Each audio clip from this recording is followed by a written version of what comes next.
BJP के प्रदेश अध्यक्ष VD Sharma का ईद की नमाज के दौरान बयान सामने आया।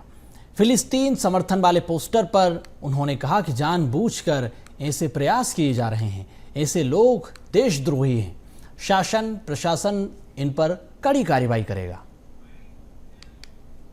देखिए, ऐसे जो लोग हैं जो इस आड़ में इस प्रकार के घटनाएं करने का जानबूझ करके प्रयास करते हैं जिससे समाज में वातावरण बिगड़े, लेकिन ऐसे देशद्रोही जो लोग हैं, ऐसी जो देशद्रोहिता के खिलाफ देशद्रोही काम करने वाले जो लोग हैं, इनके खिलाफ शासन और प्रशासन गंभीरता के साथ इस देश के अंदर अगर झंडा फहरेगा तो तिरंगा फहरेगा या भगवा फहरेगा और कोई नहीं फहरेगा। ऐसे लोगों के खिलाफ कड़ी कार्रवाई शासन प्रशासन करता है और करेगा।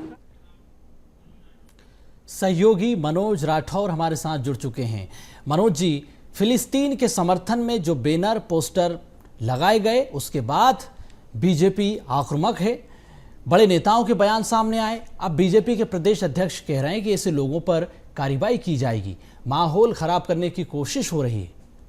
जी बिल्कुल सोनू, क्योंकि इस पर सियासत जब ईद की नमाज खास तौर से राजधानी भोपाल के ईदगाह में हुई, इस दौरान कई युवा जो नमाजी थे, जो नमाज पढ़ने के लिए आए थे, उनके हाथ में ये पोस्टर, ये बैनर देखा गया और उनके लिए दुआएं वहां के लोगों के लिए, उस देश के लिए की गई। यही कारण था कि इस पर लगातार सियासत जो है वो हो रही है और मध्य प्रदेश से सियासत का केंद्र बिंदु बनता जा रहा है। हालांकि जब बीजेपी की जो संगठन की बैठक थी उसके बाद प्रदेश अध्यक्ष वीडी शर्मा से जब ये जानकारी को लेकर उनका बयान लिया गया, उनसे सवाल पूछा गया, तो उन्होंने साफ तौर से कहा कि जानबूझकर ऐसे लोग जो है समाज में वातावरण को खराब करने का काम करते हैं और ऐसे लोगों पर शासन प्रशासन कड़ी कार्रवाई करता है और गंभीरता से इस पूरे मामले पर भी कार्रवाई करेगा।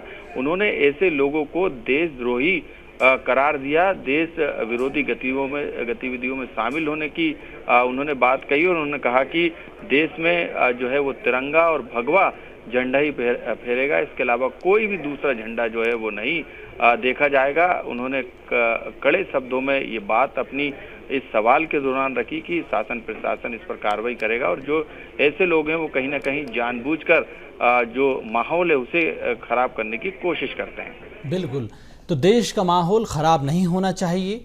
जिस तरह से ये बैनर पोस्टर लगाए गए उसके बाद प्रशासन क्या कार्रवाई करेगा, देखने वाली बात होगी। बहुत धन्यवाद मनोज जी आपका।